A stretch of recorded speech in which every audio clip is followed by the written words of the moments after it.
Viewers, நான் உங்கள் சுரேஷ். நீங்கள் பார்த்துட்டு இருக்கிற ஃப்ரூட் என்னன்னு தெரியுதா? இங்கே 80s கிட்ஸ் 90s கிட்ஸாக இருந்தால் கண்டிப்பாக அது தெரிஞ்சிருக்கும். இந்த ஃப்ரூட் பேர் கொடுக்காப்புளின்னு சொல்லுவாங்க. இப்போ இருக்கிற ஜென்ரேஷனுக்கு இந்த ஃப்ரூட்டை பற்றி கண்டிப்பாக தெரிஞ்சிருக்க வாய்ப்பு இல்லை. இப்போ கொடுக்காப்புளி சீசன் போல் தேனி மார்க்கெட்டில் நிறைய பேர் சேல் பண்ணிக்கிட்டு இருந்தாங்க.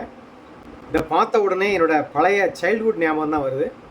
அப்போல்லாம் ஃப்ரெண்ட்ஸோட கொடுக்காப்புளி பறிக்க போவோம். மரத்தில் முட்கள் ஜாஸ்தி இருக்கும். கஷ்டப்பட்டு கல்லை விட்டு எரிஞ்சு கொடுக்காப்புளி பறிப்போம். இப்போ நீங்கள் கடையில் வந்து பார்த்தீங்கன்னா 1 கிலோ 300 ரூபா வச்சு சேல் பண்ணுறாங்க.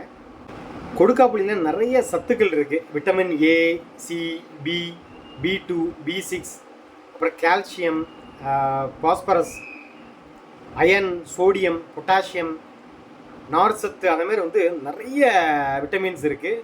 நோய் எதிர்ப்பு சக்தி வந்து ஜாஸ்தியாகவே இருக்குது. ஒயிட் செல்ஸ் வந்து இன்க்ரீஸ் செய்யுது. வாத நோய் இருக்கிறவங்க வந்து கண்டிப்பாக அந்த ஃப்ரூட்டை சாப்பிட்லாம். அதேமாதிரி பாடி வெயிட் ரெடியூஸ் பண்ணுறவங்க கண்டிப்பாக இந்த ஃப்ரூட்டை சாப்பிட்லாம். சர்க்கரை நோயாளிகள், அதுமாதிரி புற்றுநோய் இருக்கிறவங்க கூட இந்த ஃப்ரூட்டை சாப்பிட்லாம். இந்த பழம் எப்படி சாப்பிடுன்னு நான் சொல்கிறேன். ஆக்சுவலாக நல்ல விளைஞ்சதுக்கப்புறம் வந்து பார்த்தீங்கன்னா சாப்பிடும். கொஞ்சம் காயாக இருக்கும்போது நீங்கள் சாப்பிட்டீங்கன்னா துவர்ப்பாக இருக்கும்.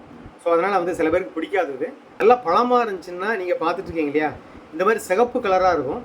சிகப்பு கலராக இருந்துச்சுன்னா நீங்கள் வந்து சாப்பிடலாம், நல்லா டேஸ்ட்டாகவே இருக்கும். நான் உங்களுக்கு காமிக்கிறேன். இது வந்து பார்த்தீங்கன்னா நல்லா பழமாக இருக்குது. பழமாக இருக்கிறதுனால ஃபஸ்ட்டு நான் சொல்லியிருந்தேன் இல்லையா, இந்த மாதிரி சிகப்பு கலரில் மாறிடும், நல்ல டேஸ்ட்டாக இருக்கும்.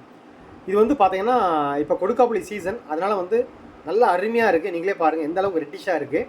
இந்த மாதிரி நீங்கள் வந்து சாப்பிட்டீங்கன்னா ரொம்ப டேஸ்ட்டாக இருக்கும், உடம்புக்கு ரொம்ப நல்லது. கண்டிப்பாக உங்கள் குழந்தைகளுக்கு வாங்கி கொடுங்க. எந்த அளவுக்கு ரெட்டிஷாக இருக்கும் பாருங்கள், பார்க்குறதுக்கு ரொம்ப அருமையாக இருக்குது. உள்ள ஒரு சீடு இருக்கும். சீடு வந்து பார்த்திங்கன்னா ரொம்ப ஸ்மால் சைஸாக இருக்கும். இந்த சீடை நம்ம எடுத்து வெளியே போட்டுட்டு இந்த பழத்தை சாப்பிட்லாம். அவ்வளோ அருமையாக இருக்கும், ரொம்ப ஹெல்த்தியும் கூட. கண்டிப்பாக உங்கள் குழந்தைகளுக்கு இந்த சீசனில் கொடுக்காப்புளி வாங்கி கொடுங்க. நல்ல எனர்ஜியான, நல்ல ஹெல்த்தியான ஃபுட்டை சாப்பிட்டு வளரணும். கண்டிப்பாக இப்போ இருக்கிற ஜென்ரேஷனுக்கு இந்த மாதிரி பழங்கள் வந்து தெரிஞ்சிருக்க வாய்ப்பே இல்லை. கண்டிப்பாக இந்த மாதிரி பழங்கள் இந்த சீசனில் வாங்கி கொடுங்க. அதே மாதிரி நல்ல ஹெல்த்தியாக நீங்கள் சாப்பிடுங்க. தேங்க்யூ.